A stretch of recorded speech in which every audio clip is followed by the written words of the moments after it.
लोकसभा चुनाव नजदीक है और ऐसे में नीतीश कुमार एड़ी चोटी के दम लगा रहे हैं, यानी जेडीयू अब पूरी तरीके से एक्टिव मोड में नजर आ रही है।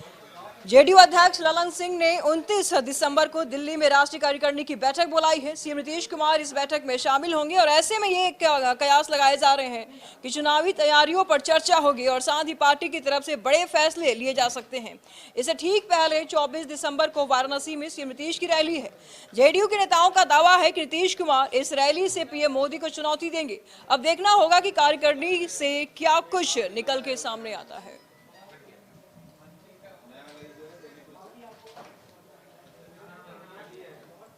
इस पर तमाम जानकारी के लिए संपादक अशोक मिश्र जी इस वक्त हमारे साथ बने हुए हैं। अशोक जी, कार्यकारिणी की बैठक होने वाली है दिल्ली में, नीतीश कुमार बैठकें कर रहे हैं लगातार, उसके बाद वाराणसी में रैली भी है 25 दिसंबर को। क्या कुछ लगता है, क्या कुछ निष्कर्ष निकल के सामने आएगा कार्यकारिणी की बैठक से? बिल्कुल, देखिए 5 राज्यों के जो चुनाव परिणाम आए हैं उसके बाद अब लोकसभा चुनाव की तैयारी शुरू हो गई है और सभी दल इस चुनावी तैयारी में लग गए हैं। नीतीश कुमार चूँकि विपक्षी एकता के मुख्य रूप से सूत्रधार थे, तो नीतीश को ये मैसेज भी देना है कि हमारी तैयारी मुकम्मल है। आपने देखा होगा कि 3 राज्यों में जब कांग्रेस की हार हुई थी तो इंडिया गठबंधन के नेता हतोत्साहित थे। उनको लग रहा था कि क्या किया जाए, और जो गठबंधन के दल के नेता थे उनके जो बयान आ रहे थे उस बयान में कांग्रेस को बैकफुट पर लाने की कोशिश की जा रही थी।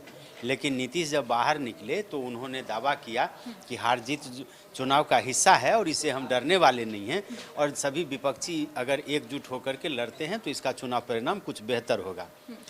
नीतीश ने उसी की तैयारी की। पहले अपने राज्य में उन्होंने, आपने देखा कि दलित सम्मेलन किया, उसमें कहा जा रहा था कि जदयू की ताकत कुछ भी नहीं है, तो दिखा दिया कि दलितों का सम्मेलन करके उन्होंने अपनी हैसियत बता दी।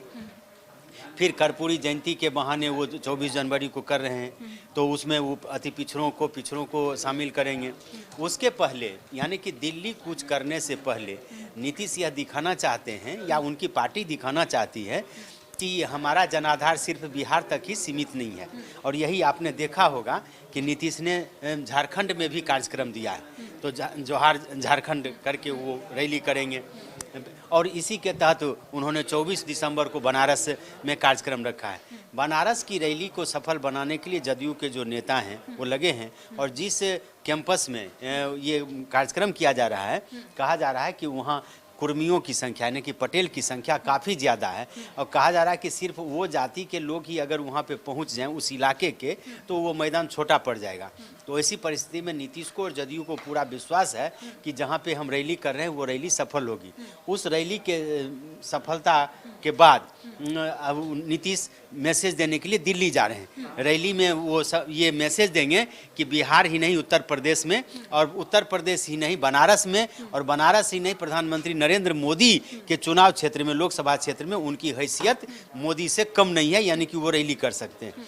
फिर वो 29 को उन लोगों ने बैठक रखी है राष्ट्रीय कार्यकारिणी की। उस बैठक में मैं जहां तक समझता हूं कि उस बैठक में जदयू राष्ट्रीय कार्यकारिणी में एक प्रस्ताव लाएगी, और उस प्रस्ताव के तहत नीतीश को विपक्षी दलों के गठबंधन का नेतृत्व करने की जिम्मेदारी देने की मांग की जाएगी। ये कहा जा सकता, उस प्रस्ताव में ये हो सकता है कि नीतीश ही नरेंद्र मोदी को चुनौती देंगे और नीतीश के नेतृत्व में ही लोकसभा चुनाव लड़ा जाए। ये जदयू की राष्ट्रीय कार्यकारिणी सर्वसम्मति से प्रस्ताव पास करेगी। हालांकि इंडिया गठबंधन के नेता इसे माने या ना माने, लेकिन जदयू ये दर्शाना चाहेगी कि वो कहीं न कहीं नरेंद्र मोदी को टक्कर देने के मूड में है, और इसलिए राष्ट्रीय कार्यकारिणी दिल्ली में यानी कि हस्तिनापुर में ये प्रस्ताव पारित किया जा रहा है ताकि इसका मैसेज समूचे देश में जाए। यूँ भी राष्ट्रीय कार्यकारिणी अगर किसी दल की होती है तो उसमें उसकी ताकत के अनुसार सभी राज्यों के प्रतिनिधि शामिल होते हैं, तो ये एक मैसेज देने की कोशिश की जा रही है। और यही वजह है कि जदयू ने ताबड़तोड़ मीटिंग की है। बीजेपी की तो तैयारी पहले से चलती आ रही है, जदयू ने तैयारी शुरू कर दी है, और जदयू ये मैसेज देने की कोशिश कर रही है कि इंडिया गठबंधन में जो घटक दल हैं उन सब घटक दलों में सबसे मजबूत हमारे नेता हैं और सबसे बड़ी मजबूत तैयारी हमारी है। ऐसे में ये भी सवाल उठता है अशोक जी कि जो इंडिया गठबंधन या यूं कहे कि जो जेडीयू हथकंडे को अपना रही थी, जिस दाव को खेल रही थी जातीय को, उसको तो बीजेपी उड़ा लेकर गई, बीजेपी लेकर के चली गई। अगर आप देखें छत्तीसगढ़ में आदिवासी नेता बने, उसके बाद आप यादव नेता बने एमपी में, और ब्राह्मण नेता बने राजस्थान में, तो जाति वाला दाव तो बीजेपी लेकर के चली गई है। तो क्या अभी भी जेडीयू जो है वो जाति को लेकर के चलेगी या फिर कुछ नया हथकंडा अपनाएगी? ये कैसे कहते हैं कि बीजेपी लेके चली गई? बीजेपी ने इस जो जातीय गणना नीतीश ने कराई थी, या उसका लाभ तो बीजेपी उठा ले गई। इंडिया गठबंधन के जो नेता दावा कर रहे थे कि इस जातीय गणना को समूचे देश में कराया जाए और इस जातीय गणना से ही अति पिछड़ों और दलितों का हित होगा, तो उसको बीजेपी ने अपनी रणनीति के तहत बताया है। और उसमें कहा जा रहा था कि बीजेपी पिछड़ा विरोधी है, बीजेपी दलित विरोधी है, तो आदिवासी विरोधी है। हेमंत सोरेन लगातार बीजेपी पर आदिवासी विरोधी का आरोप लगा रहे थे। लालू प्रसाद यादव या नीतीश कुमार लगा रहे थे कि ये अति पिछड़ा विरोधी है। तो वैसी परिस्थिति में बीजेपी ने जो तैयारी की है, स्वाभाविक है, बीजेपी की तैयारी तो बहुत पहले से चल रही है। तो बीजेपी ने जो काट किया है, तो उस काट का जवाब देने के लिए ही नीतीश कुमार दिल्ली में मीटिंग कर रहे हैं। उस काट का जवाब देने के लिए बनारस में रैली की जा रही है। उसी काट का जवाब देने के लिए कर्पूरी जयंती के बहाने अपनी ताकत दिखाने का एहसास दिलाया जा रहा है। तो ये कह सकते हैं आप कि जदयू ने भी तैयारी की है। और राजनीति में तो आप ये समझिए सांप सीढ़ी का खेल है।